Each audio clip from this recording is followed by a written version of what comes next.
सबसे पहले आप सबको मेरी प्यार भरी नमस्कार। अगर आपको कोई हम्बल पर्सन मिले जिसे आसपास के लोग सभी मानते हो कि ये बहुत ही हम्बल पर्सन है, तो आप उसके पास जाइए और उसको कहिए कि मैंने एक इंसान देखा है जो तुम्हारे से ज़्यादा हम्बल है। तो बहुत ज़्यादा चांसेस हैं कि जो वो वाला पर्सन होगा जिसे आप बोल रहे होगे वो थोड़ा गुस्सा हो जाएगा। वो कहेगा नहीं, और कौन हो सकता है, मैं ही सबसे ज़्यादा हम्बल हूँ।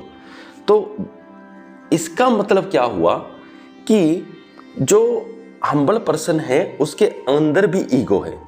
उसे जब बुरा लग रहा है इसका मतलब है उसके अंदर ईगो है। जो पहले ईगो कुछ और कह रही थी, अब ईगो ये कह रही है कि मैं सबसे ज़्यादा हम्बल हूँ। किसी और के अंदर ईगो कह सकती है कि मैं सबसे ज़्यादा पावरफुल हूँ, मैं सबसे ज़्यादा सुंदर हूँ, पर हम्बल वाले केस में भी यह है कि ईगो कह रही है कि मैं सबसे ज़्यादा हम्बल हूँ। तो इसका ओवरऑल मतलब यह है कि जो अपने आप को हम्बल बोल रहा है या दिखा रहा है उसके अंदर ईगो है। जो अपने आप को सुंदर दिखा रहा है या कह रहा है उसका ठीक ऑपोजिट उसके अंदर अगलीनेस भी है। जो ये दिखा रहा है कि मैं बहुत ताकतवर हूं तो उसके अंदर कहीं ना कहीं वीकनेस भी है। दो चीजें जो एक दूसरे के ठीक ऑपोजिट होती हैं वो रहती हैं। फॉर एग्जाम्पल, अगर हमारी पृथ्वी पे हर लोगों का रंग काला ही होता तो सफेद रंग का किसी को पता ना होता और काले रंग का भी किसी को पता ना होता। क्योंकि अगर हर जगह काला ही काला है तो हम कहते ये नॉर्मल रंग ही है, तो हम उसे कोई स्पेसिफिक नाम नहीं देते।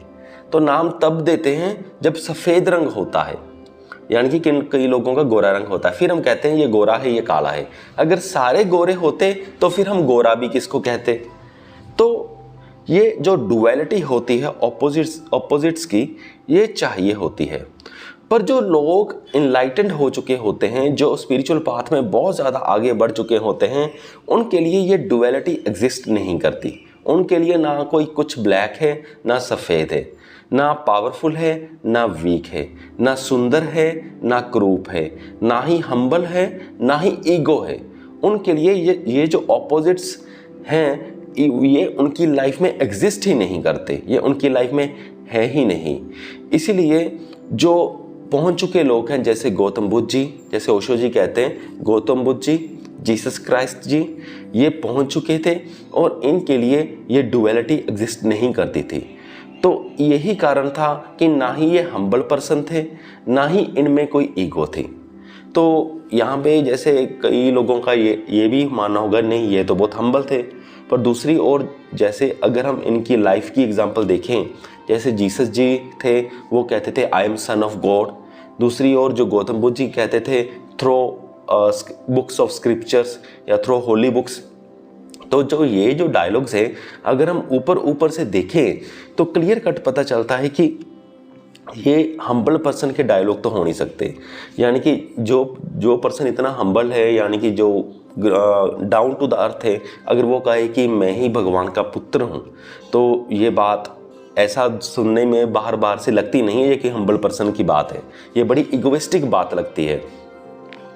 पर जो जीसस थे वो एक्चुअल में एक सच्ची बात ही बता रहे थे, वो फैक्ट बता रहे थे। वो ये बात ईगो से नहीं बताते थे, ना ही ये बात वो हम्बलनेस से बताते थे। उनमें ये दोनों चीज़ें ही एग्जिस्ट नहीं करती थी। वो सिर्फ वो सिंपल कह देते थे जो उनको लगता था भी, यानी कि एक फैक्ट की तरह कह देते थे। और उनके कहने का ये भी मतलब नहीं था कि जैसा ओशो जी कहते हैं कि मैं ही भगवान का पुत्र हूँ, तो I am son of God, somewhere it means कि हम सभी सन ऑफ गॉड हैं। तो ऐसा उनका कुछ मतलब रहा होगा। और गौतम बुद्ध जी ने ऐसा कहा था कि थ्रो स्क्रिप्चर्स वे, थ्रो होली बुक्स वे। तो उनका ये कहने का मतलब कुछ ऐसा रहा होगा, क्योंकि गौतम बुद्ध जी कहते थे कि किसी भी बातों पर बिलीव मत करो, खुद एक्सपीरियंस करो, खुद डिसाइड करो ये बात सही है या नहीं, खुद खोजो। तो उनकी फिलॉसफी कुछ ऐसी सी थी। तो उनका यही मतलब रहा होगा, ऐसा नहीं था कि सब कुछ ऐसा फेंक दो। और कहने का मतलब यही रहा होगा कि अपनी बुद्धि का भी इस्तेमाल करो समवेयर। जो सच को अपनी आंखों से देखने की कोशिश करो। सीधा किसी से पढ़ करके या पूछ करके उस बात को सीधा मानो ना, उनका कुछ ऐसा मतलब रहा होगा। सो मुझे पूरी उम्मीद है कि आप सबको ये वीडियो समझ में आ गया होगा। इस वीडियो को यहाँ तक देखने के लिए आपका बहुत बहुत धन्यवाद।